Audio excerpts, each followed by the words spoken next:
تو اس کے بعد جو رہبر ہوتا ہے، استاد ہوتا ہے یا جو مینٹور ہوتا ہے، اس کا بھی اچھا خاصا رول ہے. تو کہنے کو تو یہی ہے کہ ہم اس کے لیے کوئی آفاقی یا وہ عالمگیریت کی بنیاد پر کوئی راڈ نہیں دے سکتے ہیں، وضع کر سکتے ہیں کوئی اسکیل، کیونکہ ہم دیکھتے ہیں اکراس دا ورلڈ مختلف قسم کی جو سوسائٹیز ہیں، وہاں کا جو کلچر ہے، تو اس کلچر کے حساب سے بچوں کی جو پرورش اور پرداخت ہے اسی حساب سے کی جاتی ہے. تو کچھ چیزیں، بنیادی چیزیں جو ہے وہ بالکل کامن ہیں. جیسے میں نے کہا کہ جسمانی طور جو بچے کی نشو و نما ہے، چاہے کوئی بچہ کسی غریب گھر میں پیدا ہو یا کسی متوسط گھرانے سے ہو یا اعلیٰ گھرانے سے ہو، صحیح، تو ہر ایک ماں باپ کی یہ صحیح رہتی ہے کہ میرا بچہ بہتر سے بہتر تربیت جسمانی طور اچھی طرح سے پرورش اس کو پا سکے. تو جہاں تک پھر ذہنی اس کی پرداخت ہے، اس کی ترقی ہے، وہ سب سے پہلے منحصر کرتا ہے کہ ماں باپ کا رجحان کیا ہے، ان کا نقطہ نظر کیا ہے زندگی میں. اگر ان کا نقطہ نظر فار ایگزامپل اپنے بچے کو مادی طور پر دنیا کی جو وضع کردہ جو حدیں ہیں ان تک پہنچانا ہے، تو وہ اسی حساب سے اس بچے کی پرورش پر. تو پہلے فیز میں کیا ہوتا ہے سر کہ بچہ جو ہے یہ من و ان جو بھی اس کو پرورش میں دیا جاتا ہے، چاہے انسٹرکشن کے طریقے سے یا نارملی جو پیرنٹل اپروچ رہتا ہے، تو وہ اس کو مین و ان عمل آتا ہے. لیکن اس کے بعد جب اگلا فیز اس کو آتا ہے تو اس میں تھوڑا سا اس میں وہ انالیٹیکل جو پاور ہے وہ ایوالو ہو جاتا ہے. تو وہ چیزیں جو اس کو بتائی جاتی ہے یا جو اس کی پرسنالٹی میں انکلکیٹ کرنے کی کوشش کی جا رہی ہے، تو ان چیزوں کو وہ ود ریسپیکٹ سراؤنڈنگس دیکھنے کی کوشش کرتا ہے. تو چلتے چلتے اس کا سفر کتابوں سے بھی وہ منسلک ہو جاتا ہے، نئی نئی شخصیات سے بھی منسلک ہو جاتا ہے، اور جب اس کی آنکھیں کھلتی ہیں یا اس کی سماعت کا جو دائرہ وسیع ہوتا ہے، تو دنیا میں جو ارد گرد کے ماحول میں جو کچھ ہو رہا ہے، وہ جو کچھ واقعات ہو رہے ہیں، ان کا بھی اس کی زندگی پر اثر پڑتا ہے. صحیح بات، آپ نے ایک اچھی بات کی طرف اشارہ کیا.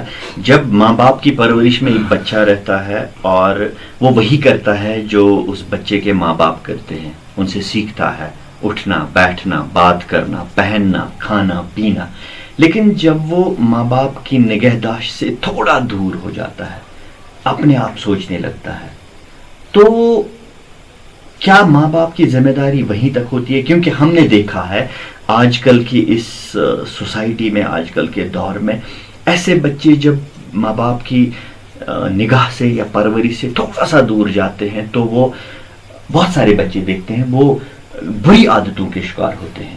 تو یہاں پہ ماں باپ کا کیا رول ہوتا ہے اور بچے کو کون سا اپروچ اپنانا چاہیے یا بڑوں کی کیا ذمہ داری بنتی ہے تاکہ بچے جو ہیں ان غلط عادات سے دور رہیں؟ میں آپ کو عرض کر دوں کہ 14 سال کی عمر تک ہم جیسے نفسیات، ماہر نفسیات کا بھی ماننا ہے ریسرچ کے آدھار پر، کوشش ہماری یہ رہنی چاہیے کہ بچے کو ہم وہ انسٹرکشنز کا وہ مینول اس پر نہ ٹھوسیں، بلکہ زندگی کی جو بچے کو نیچرلی گرو ہونے دیں، اور اس کو جو آپ کہہ رہے ہیں صحیح اور غلط کی جو تمیز ہے وہ خود بخود آ جائے گی. وہ جب ہم موازنہ کریں گے صحیح اور غلط کا، کیونکہ بچے کی فطرت یہ ہوتی ہے، یہ ہر چیز کی طرف دوڑتا ہے، کیونکہ اس کی پرواز ہوتی ہے دنیا کو کم سمے میں، کم وقت میں، ایون کم عمری میں زیادہ اس کو اجاگر کرنا. تو اس لیے ضروری یہ ہے کہ خالی ماں باپ کا جو سوچ ہے، پرسیپشن ہے، وہ اس کی پروٹیکشن نہیں کر سکتا ہے، بلکہ جیسے میں نے پہلے ہی عرض کیا کہ ماحول کا بھی اس میں عمل دخل ہے. تو اس سے یہاں یہ ذمہ داری، ابھی جو شروع میں آپ نے سوال پوچھا تھا کہ کچھ چہرے ایسے دکھتے ہیں جن کے پاس سب ہوتے ہیں، سب کچھ ہوتا ہے، لیکن وہ پھر بھی کسی سوچ میں گم رہتے ہیں. دراصل یہ ایک فطرت کا ایک حصہ ہے جو خالق نے ہر انسان میں میں نہیں کہوں گا، لیکن میکسیمم پرپورشن جو ہے ہیومن بینگز کا ان میں ہے کہ پہلے میں اپنے بارے میں سوچتا ہوں لیکن سائملٹینیسلی دوسروں کے بارے میں. جیسے ایک نفسیات میں اس کو آلٹروازم بھی کہتے ہیں، یا ایک پرکار کی وہ سماجک امیجنیشن ہوتی ہے. ضروری نہیں کہ وہ زیادہ انفرادیت کا قائل ہو، وہ کوشش کرتا ہے کیونکہ جو اس کا ارد گرد ہے، جو اس کا ماحول ہے، جو اس کی سچویشن ہے، صحیح. وہ سچویشن جو ہے اس کی پرورش میں اس سچویشن کا بھی اچھا خاصا رول ہوتا ہے. تو اگر ماں باپ کا جو سوچ ہوگا یا ان کی جو نیت ہوگی، اکشا ہوگی، اور جو ارد گرد میں ماحول ہے اس میں وہ یکسانیت نہ ہو، تو پھر کبھی ماں باپ کا جو وہ کنٹرولنگ میکانزم ہے وہ حاوی ہو جاتا ہے، صحیح. تو کبھی حالات ہی حاوی ہو جاتے ہیں تو بچہ اس کی پکڑ میں آ جاتا ہے. آپ نے صحیح بات کی طرف اشارہ کیا، وہ کنٹرولنگ میکانزم یا بچے پہ کچھ کام یا کچھ دباؤ ڈال کے کچھ کروانا. اس سے نا بہت سارے ایسے، اگر آپ دیکھیں گے جب ہم اپنی وادی کی بات کرتے ہیں، اپنے یوتھ کی طرف نظر دوڑاتے ہیں، تو بہت سارے ایسے کیسز ہم نے دیکھے ہیں جو پھر بعد میں ڈپریشن کے شکار ہوتے ہیں. ریزن صرف ہوتا ہے سادھارن سا سمپل سا ریزن، وہ یا تو ان پہ سبجیکٹ تھوپ دیا جاتا ہے پیرنٹس کی وجہ سے، کیونکہ پیرنٹس دیکھتے ہیں میرے ریلیٹیوز نے، میرے پڑوسی نے یہ سبجیکٹ لیے ہیں، سائنس لیا ہے، تو آپ کو بھی سائنس پڑھنا ہے، آپ کو بھی ڈاکٹر بننا ہے، آپ کو بھی انجینئر بننا ہے. پیرنٹ یہ نہیں دیکھتا ہے کہ بچے کی صلاحیت کیا ہے، بچے کس میں ایکسل کر پاتا ہے. تو یہاں پہ پیرنٹس کا کیا رول رہتا ہے؟ بچے کو صحیح نگہداشت کا ایک حصہ ہے کہ بچے کو جو ہے نیچرلی گرو ہونے دے یا چوز کرنے دے، ان کی سوچ، ان کی چوائس کا بھی خیال رکھا جائے. آپ نے ایک اچھے سوال کو چنا ہے. تو ضروری نہیں ہے کہ جو ماں باپ کی سوچ ہو یا جس نظریے سے وہ زندگی کی کامیابی کو دیکھ رہے ہیں وہ صحیح ہو. دراصل اگر آپ دیکھیں گے فطرت کے جو تقاضے ہیں یا انسان کی جو تخلیق کے تقاضے ہیں، ان کی بنیاد پر اگر آپ دیکھیں گے، آپ ہر بچے کو یکساں نہیں پائیں گے. صحیح بات. تو جو یہ انسانی مداخلت ہے یا جو انسان ہیومن اپروچ ہے ٹورڈز کیلکولیٹنگ یا setting the goals for achievement اور سکسیس، یہ ہرگز فائنل نہیں ہو سکتے. دراصل ہماری جو پہلی پرائیورٹی، ترجیح جو ہے وہ یہ ہے کہ بچے کی صحیح پرورش اور پرداخت ہو. پھر اس دنیا کو اس کو سمجھنا، اس کو انڈرسٹینڈ کرنا، یہ ہمیں بچے پر چھوڑنا ہے. تو ہماری اکثر اگر آپ دیکھیں گے ہماری کوشش یہ رہتی ہے کہ ہاں ایک عمر تک ہمیں بچے کو بتانا ہے کہ دنیا یہ ہے یا دنیا کی یہ چیزیں یہ ہے، لیکن یہ ضروری نہیں کہ تھرو آؤٹ لائف ہم اس کو بتائیں گے کہ نہیں جو میں دیکھ رہا ہوں وہی دنیا ہے. کیونکہ اللہ تعالیٰ نے یا اس خالق مخلوق نے وہ اس کو بھی وہ صلاحیت دی ہے، تو وہ کوشش کرتا ہے. مگر اکثر بچے جو ہمارے اس میں جو پھنس جاتے ہیں وہ یہی ہے کہ جو ہم ٹارگٹ سیٹ کر رہے ہیں کہ ایک ہیومن انڈیور ہے، جو آپ کہہ رہے ہیں کہ ہم کہہ رہے ہیں ریسرچ کے آدھار پر یا اسٹڈیز کے آدھار پر ہم نے جو انڈیکسز رکھے ہیں یا جو اچیومنٹس رکھے ہیں، انڈیکسز آف اچیومنٹ رکھے ہیں، وہ فائنل ہے. وہ فائنل نہیں، کیونکہ آپ دیکھ رہے ہیں کہ ورلڈ جو ہے یہ ڈائنامک ہے، یہ کمپلیکس ہے. آج سے 10 سال پہلے جس چیز کو ہم ڈیولپمنٹ کہتے تھے، ضروری نہیں آج وہ ڈیولپمنٹ ہے، کیونکہ ہم نے بہت سی اکانومیز یا ٹیکنالوجی، پرٹیکولر ٹیکنالوجی کو کسی فیلڈ میں آگے جاتے ہوئے دیکھا. تو ایک سٹیج میں انہوں نے ردم پکڑا، ٹھیک وہ ہائٹ پر چلے گئے، لیکن اس کا گراف ڈاؤن ہو گیا. تو میں سمجھ رہا، میری سمجھ کے حساب سے دنیا میں سب سے پیچیدہ کام جو ہے وہ انسان کی پرورش اور پرداخت ہے. تو اس لیے اس میں یہ ٹارگٹ سیٹ کرنا، زاویہ بنانا یہ انسانی سوچ کے مطابق ہو سکتے ہیں، لیکن میرا یہ ماننا یہ محدود ہو سکتے ہیں. مگر آپ کی بات صحیح ہے، سوسائٹی کی طرف سے بھی پریشر ہے نا پیرنٹس کو. اس موضوع پہ یا اس ٹاپک کو ہم آگے بڑھائیں گے. ہم تھوڑا سا ایک چھوٹا سا بریک لیں گے، اس کے بعد will be back again. Break کے اس پار ہم بات کریں گے کہ کیا کیا اپروچز ہونے چاہیے ایک یوتھ کے لیے.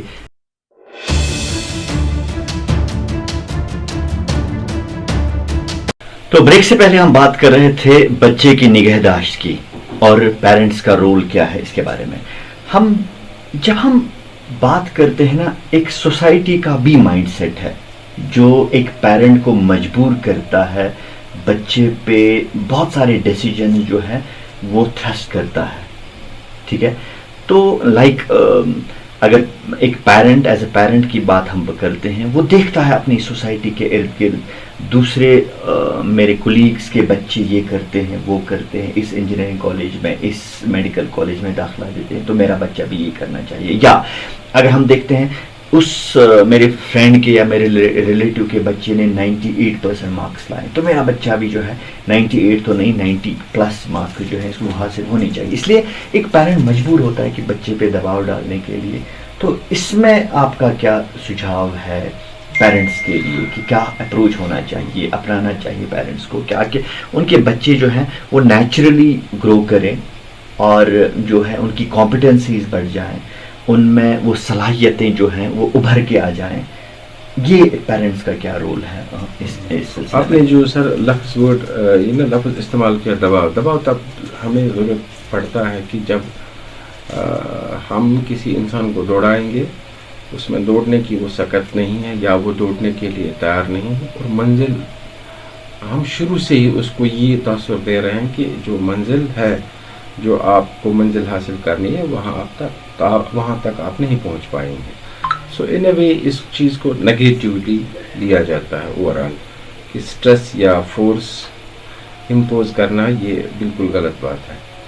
کیونکہ ہمارا فورس کرنا اگر آپ دیکھیں گے پرپورشن اس کا آلموسٹ 6 to 70% جو ہے وہ ریورس ہو جاتا ہے. تو ظاہر سی بات ہے، اگر ہم ایک تو ہو گیا کمپٹیشن ٹھوسنا، یعنی کہ اس پہ امپوز کرنا. دوسرا، اگر وہ کمپٹیشن، حالانکہ یہ اتنا ہیلدی سائن نہیں ہے، جو آج کل کی لائف میں کمپٹیشن ہے، اس میں کچھ ڈس ایڈوانٹیجز بھی بہت زیادہ ہیں. اوور آل اگر ہم جو سماج کی سائیکی دیکھیں گے، جو اس کے دور رس نتائج ہیں وہ اچھے نہیں پھر ابھر کر آتے ہیں. تو اصل بات ہے کہ اگر کمپٹیشن کو ایز اے مینز بچہ ریئلائز کرتا ہے تو پھر وہ خود اس پہ کام کرتا ہے. I think that is more successful than کہ اگر ہم اس پہ امپوز کریں گے کسی پرکار کا کمپٹیشن. دراصل جو اس سے پہلے آپ نے بات بہت اچھی کی کہ سماج میں جو ہم نے کنسٹرکٹس کریٹ کیے ہیں خوشحالی کے یا بہتری کے، پراسپیرٹی کے لیے یا کامیابی کے لیے، ان کو بھی تھوڑا الائن کرنے کی ضرورت ہے. کیونکہ ہم اکثر بیشتر کیا کرتے ہیں، ہمارے سے کیا ہوتا ہے کہ جو اچیومنٹ، جو ٹارگٹ ہمیں اچیو کرنے ہوتے ہیں یا جو ہمارے پاس اچیومنٹس ہوتے ہیں، وہ اکثر امپورٹڈ ہوتی ہیں. کہ ہم جو ہمارا جو انڈیجینس سیٹ اپ ہے کہ ہمارا بچہ کن سچویشنز میں چلتا ہے اور ہمارے بچے کو کیا سویدھا میسر ہے اور ہمارے بچے میں کتنی شمتا ہے، کتنی کمپیٹنس ہے، بنا اس کا جائزہ لیے ہم صرف امپورٹڈ جو ٹارگیٹس آف اچیومنٹ اس کے سامنے رکھ دیتے ہیں. ظاہر سی بات ہے وہ جو ہے وہ اس بچے کے لیے ایک الین اینٹی بن جاتی ہے. تو اسی لیے ہمیں وہ زیادہ اچھے نتائج اس میں نہیں آتے ہیں. تو اگر ہم بچے میں پرائر اس کے کہ ہم اس کو کمپٹیشن کی اور مائل کریں گے، اس کی جو زندگی ہے، اس کے جو صحیح صحیح جو اس کی سچویشن ہے، اس سچویشن کو اس کو انڈرسٹینڈ کرنے دیں. تو مجھے لگ رہا ہے کہ وہ بہت ساری پیچیدگی ہیں جو امپورٹڈ میکانزم سے وہ سمجھ سکتا ہے، وہ تو وہ آرام سے ان کو ریزالو کر سکتا ہے، وہ آگے بڑھ سکتا ہے. ایک اور بریک لیتے ہیں اور بریک کے بعد پھر سے ملتے ہیں. تو ہم بات کر رہے تھے بچوں پہ ساماجک دباؤ کی یا سوسائٹی کا جو پریشر ہے اس کا کیا امپیکٹ رہتا ہے، پیرنٹل پریشر کیا ہوتا ہے. تو ریاض صاحب، ایک اور دباؤ رہتا ہے بچوں کے دماغ میں جب وہ کسی ایسے انسٹیٹیوشن میں داخلہ لیتے ہیں, کالج میں یا یونیورسٹی میں داخلہ لیتے ہیں, and when they come out of that institution they don't know what to do next. In fact یہ ہم تنقید نہیں کر رہے ہیں, we are just creating unemployed youth rather than employment creating youth. تو یہ ایک چیلنج بن جاتا ہے, ایک ڈگری, ایک کورس, ایک جو ہے ایک تعلیمی ادارے سے باہر آ کے ہمارے بچے, ہمارے یوتھ جو ہے وہ یہ نہیں جانتے ہیں کہ اب ہمیں جانا کہاں ہے, کیونکہ ان کے پاس وہ پراپر لانگ ٹرم پلاننگ نہیں ہوتی ہے. یہاں پہ کیا آپ سجھاؤ دینا چاہیں گے, تجویز کرنا چاہیں گے ان بچوں کے لیے یا ان جوانوں کے لیے, ان یوتھس کے لیے جو اس پرابلم کے شکار ہیں؟ یہ ایک مطلب ٹرانزیشنل اسٹیج جو ہوتا ہے بچے کے لیے. تو اکثر ہم دیکھتے ہیں کہ جب بچہ ایک انسٹیٹیوشن سے یا ایک اس کا پیک ہوتا ہے اسٹڈی کا یا وہ جو مرحلہ ہوتا ہے دوسرے مرحلے میں جاتا ہے, تو ظاہر سی بات ہے پہلے اس نئے انسٹیٹیوشن میں جانا اس کے لیے ایک نئی بات ہے, نیا ایکسپیرینس. اس کو ہم یہ نہیں کہہ سکتے ہیں کہ وہ آج اس نے وہاں قدم رکھا تو آج ہی وہ فیملرائز ہو جائے گا یا وہ کمفرٹیبل فیل کرے گا. یہ ایک ہیلدی سائن ہے, کیونکہ نئی چیز کو پرکھنے کے لیے سب سے پہلا بیریئر جو ہوتا ہے وہ فیملیئرٹی ہے. تو جب وہ فیملیئرٹی کو مطلب اچیو کرے گا تب وہ اس سسٹم کو سمجھنے کی کوشش کرے گا. لیکن وہ جو نیا انسٹیٹیوشن ہے وہاں کا جو اسٹرکچر ہے اور اس کی جو فنکشنز ہیں ان میں بھی تھوڑی سی بدلاؤ, مطلب تھوڑا سا بدلاؤ لانے کی گنجائش ہے, تاکہ جو بچے ایک مرحلے سے دوسرے مرحلے میں آتے ہیں تو ایک چینجنگ سچویشن میں آتے ہیں, تو پہلے فیز میں ان کو اکوموڈیٹ کیسے کیا جائے, ان کو انکریج کیسے کیا جائے, ان کو انسپائر کیسے کیا جائے.